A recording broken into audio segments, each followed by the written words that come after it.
Hello friend, welcome to my YouTube channel. आज की video में मैं आपके लिए railway NTPC group D exam के लिए टॉप 30 प्रश्न लेकर आया हूं जो आपके लिए बहुत ही इंपॉर्टेंट है। इसमें 30 प्रश्न दिया गया है जो आपके लिए बहुत ही इंपॉर्टेंट होगा। ठीक है, इसमें जितने प्रश्न लगाए सारे इंपॉर्टेंट प्रश्न आपकी परीक्षाओं को ध्यान में रखते हुए लाया गया। ठीक है, ये साइंस से संबंधित और जीके जीएस क्वेश्चन है। ठीक है, तो इस वीडियो को आप ध्यानपूर्वक देखिए क्योंकि ये वीडियो आपके लिए बहुत ही इंपॉर्टेंट होगा। ठीक है, तो चलिए स्टार्ट करते हैं सीधे पहले प्रश्न से।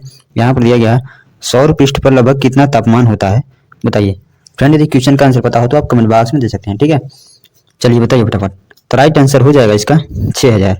इसका राइट आंसर हो जाएगा कितना दोस्तों, 6000 डिग्री सेल्सियस होता है। ठीक है, सौर पृष्ठ पर तापमान। ठीक है, तो आप इस पॉइंट को याद रखिएगा, बहुत ही इंपॉर्टेंट है आपकी परीक्षाओं की दृष्टि से। ठीक है, चलिए राइट आंसर हो जाएगा ऑप्शन नंबर सी। ठीक है, चलिए नेक्स्ट। निम्नलिखित में से कौन सी अविमीय राशि है, बताइए। अविमीय राशि कौन सी है फ्रेंड, बताइए फटाफट। तो राइट आंसर होगा विकृति। विकृति जो होती है वो अविमीय राशि है क्योंकि इसकी कोई बीमा नहीं होती। ठीक है, बीमा जो होती है वो नहीं होती है। ठीक है, तो आप इस पॉइंट को भी याद रखिए, ऐसे प्रश्न पूछे जाते हैं पेपर में। ठीक है, चलिए नेक्स्ट। निम्नलिखित में से कौन एक सदिश राशि नहीं है, बताइए। बताइए फ्रेंड। तो राइट आंसर हो जाएगा द्रव्यमान। द्रव्यमान जो है वो सदिश राशि नहीं है। ठीक है, option number D correct answer हो जाएगा। और संवेग, वेग और कोणीय वेग ये सदिश राशि है। ठीक है, क्योंकि इनमें परिमाण के साथ साथ दिशा की आवश्यकता होती है या दिशा होती है। ठीक है, तो यहाँ पर ध्यान दीजिए, संवेग, वेग और कोणीय वेग सदिश राशि है। ठीक है, और द्रव्यमान सदिश राशि नहीं है, तो यहाँ पर सदिश राशि नहीं है दिया है प्रश्न में। तो राइट आंसर हो जाएगा ऑप्शन नंबर डी। ठीक है, चलिए नेक्स्ट। मनुष्य के खून का पीएच मान कितना होता है या क्या होता है, बताइए। तो राइट आंसर हो जाएगा कम क्षारीय। ठीक है, कम क्षारीय होता है, यहाँ पर ध्यान दिया। और इसका पीएच मान जो होता है 7.4 होता है ब्लड का। ठीक है, तो आप इस पॉइंट को याद रखिए, 7.4 कम क्षारीय हो जाएगा।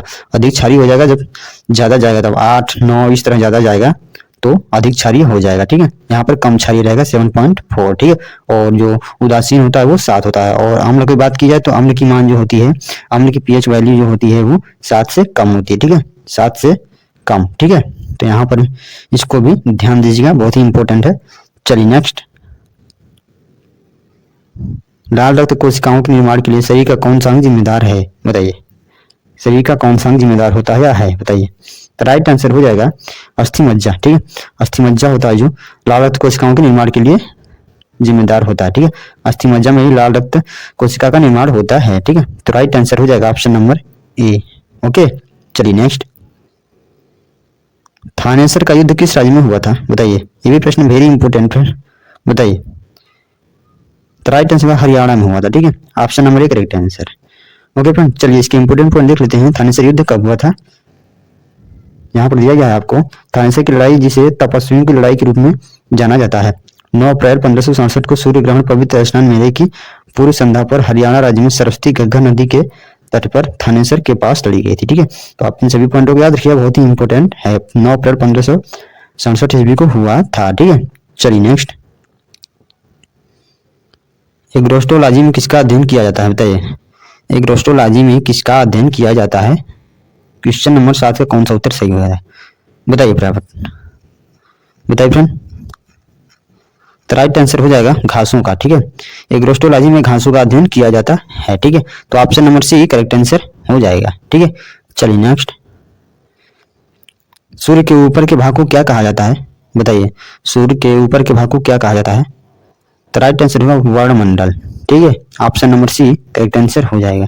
सूर्य के जो ऊपर का भाग होता है वो वर्णमंडल कहलाता है। ठीक है, तो option number C right answer. चलिए नेक्स्ट। कहाँ से अशोक के द्विभाषाई ग्रीक और आरामाइक अभिलेख प्राप्त हुए थे, बताइए। द्विभाषाई अभिलेख प्राप्त हुए थे, कहाँ से हुए थे, बताइए।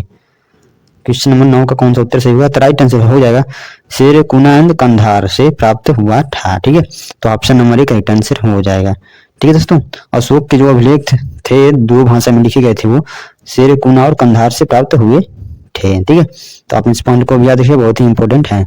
चलिए नेक्स्ट। अर्थशास्त्र में उल्लिखित सप्तांग में शामिल थे, बताइए। कौन कौन सप्तांग में शामिल थे फ्रेंड, अर्थशास्त्र में जो लिखे गए उल्लिखित सप्तांग है वो उसमें कौन कौन शामिल थे, बताइए। बताइए फटाफट। तो राइट आंसर हो जाएगा राजा, क्षेत्र, प्रशासन और कोष, ये चारों शामिल थे। ठीक है, उल्लिखित सप्तांग में, अर्थशास्त्र में जो उल्लिखित सप्तांग है उसमें शामिल थे, ठीक है। राजा, क्षेत्र, प्रशासन एवं कोष, ठीक है। तो option number A correct answer हो जाएगा, ठीक है। चलिए नेक्स्ट, विश्व में कॉफी उत्पादन में भारत का स्थान क्या रहा है, बताइए। विश्व में कॉफी उत्पादन में भारत का स्थान कौन सा है? तो राइट आंसर हो जाएगा इसका सी 6, जो कॉफी उत्पादन में भारत जो है वो 6ठा नंबर पर है, ठीक है। तो option number C correct answer. Okay, चलिए नेक्स्ट, विश्व के 4 निर्यातक देशों में भारत का स्थान क्या है, बताइए। विश्व के 4 निर्यातक देशों में भारत का स्थान क्या है फ्रेंड, बताइए। तो राइट आंसर हो जाएगा इसका चतुर्थ स्थान है, ठीक है। 4 निर्यातक देशों में भारत का जो है चौथा स्थान है, ठीक है। तो option number A correct answer हो जाएगा, ठीक है। और पीछे मैं क्वेश्चन बताया हूँ कॉफी उत्पादन में, तो कॉफी उत्पादन में जो है भारत 6ठा नंबर पर है, ठीक है। 6ठा नंबर पर है, ठीक। चलिए नेक्स्ट, मानव शरीर में रक्त की मात्रा शरीर के भाग का लगभग होती है, कितना होती है फ्रेंड, बताइए। मानव शरीर में रक्त की मात्रा जो होती है शरीर के भार का लगभग कितनी परसेंटेज होती है? तो राइट आंसर होगा इसका 7%, ठीक है। Option number D correct answer हो जाएगा, ठीक है दोस्तों। 7% होती है, ठीक है, शरीर के भार का। चलिए नेक्स्ट, ऊष्मा के संचरण की किस विधि में पदार्थ के अणु एक स्थान से दूसरे स्थान तक स्वयं नहीं जाते हैं, बताइए। किस विधि में, ऊष्मा के संचरण की किस विधि में जो पदार्थ के अणु एक स्थान से दूसरे स्थान तक स्वयं नहीं जाते हैं, बताइए फटाफट। कौन सा उत्तर सही रहेगा इसका? तो राइट आंसर चालन विधि में, ठीक है। चालन विधि में जो पदार्थ के अणु होते हैं एक स्थान से दूसरे स्थान तक स्वयं नहीं जाते हैं, ठीक है। तो option number A correct answer हो जाएगा, चालन विधि में, ठीक है। चलिए नेक्स्ट,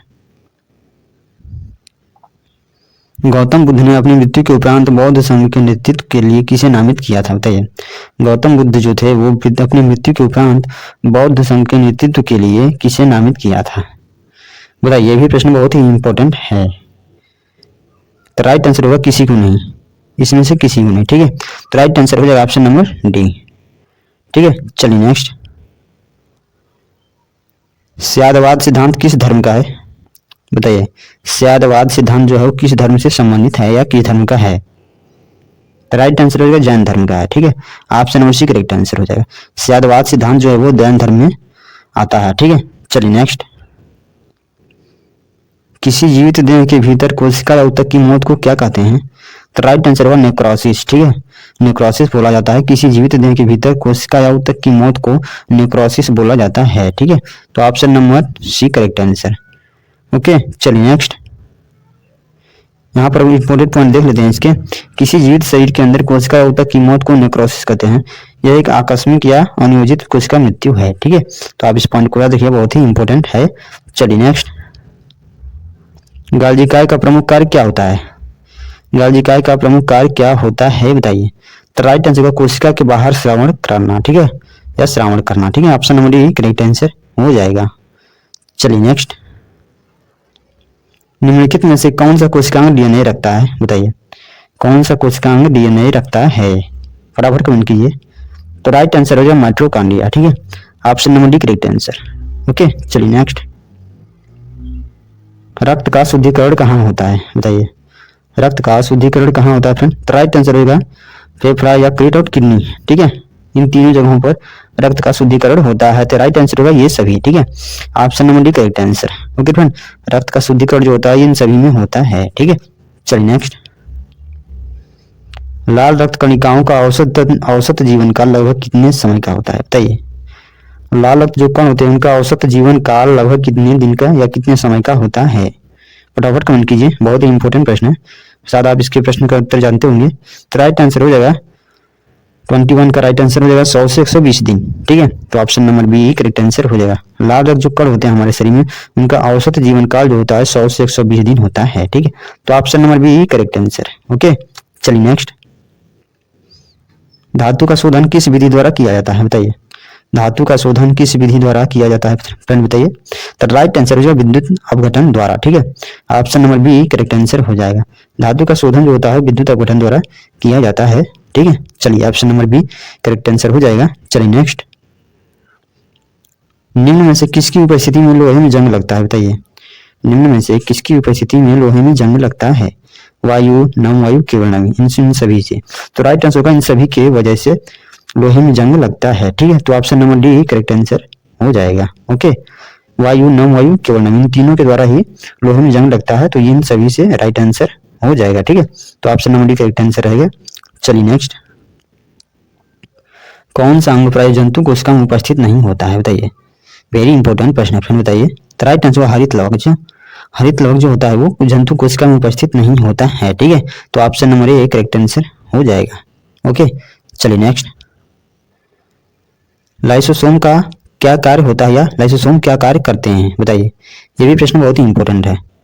तो राइट आंसर होगा कोशिकीय पाचन में, ठीक है। तो option number C correct answer हो जाएगा। ओके, चलिए नेक्स्ट, कोशिका भित्ति कैसी होती है, बताइए। या सेल वाल कोशिका भित्ति कैसी होती है फ्रेंड, बताइए। वेरी इंपॉर्टेंट प्रश्न है। तो राइट आंसर पारिगम्य होती है, ठीक है। कोशिका भित्ति जो होती है पारिगम्य होती है, ठीक है। तो option number A correct answer हो जाएगा। ओके, चलिए नेक्स्ट, उत्तराखंड का सबसे ऊंचा पर्वत शिखर है, बताइए। उत्तराखंड का सबसे ऊंचा पर्वत शिखर कौन सी है, बताइए फ्रेंड। तो राइट आंसर हो जाएगा इसका नंदा देवी पर्वत शिखर, ठीक है। नंदा देवी पर्वत शिखर उत्तराखंड की सबसे ऊंची पर्वत शिखर है, ठीक है। तो option number D correct answer हो जाएगा। ओके, चलिए नेक्स्ट, शिवालिक श्रेणी का निर्माण हुआ था कैसे, शिवालिक श्रेणी का निर्माण कैसे हुआ था। तो राइट आंसर हो जाएगा सेनोजोइक के द्वारा, ठीक है। Option number D correct answer. चलिए नेक्स्ट, रक्त शरीर में क्या कार्य करता है, रक्त जो होता है शरीर में क्या कार्य करता है, बताइए। बहुत ही इंपॉर्टेंट प्रश्न है। तो राइट आंसर होगा सारे शरीर में ऑक्सीजन पहुंचाता है, ठीक है। तो option number B correct answer हो जाएगा, ठीक है। रक्त का यही कार्य होता है। चलिए नेक्स्ट, क्वेश्चन नंबर 30 है, ऊष्मा के संचरण की विधि है, बताइए। ऊष्मा के संचरण की विधि है, यहाँ पर ऑप्शन में उपरोक्त सभी दे दिया गया है पहले से। तो राइट आंसर हो जाएगा ऑप्शन नंबर डी, ठीक है। तो यहाँ पर 30 प्रश्न दिया गया था, आप कमेंट करके जरूर बताइएगा कि आपके कितने प्रश्नों का आंसर सही हुआ, ठीक है। तो आज की वीडियो में बस इतना ही, मिलेंगे अगली वीडियो में इसी वीडियो के साथ, तब तक के लिए नमस्कार।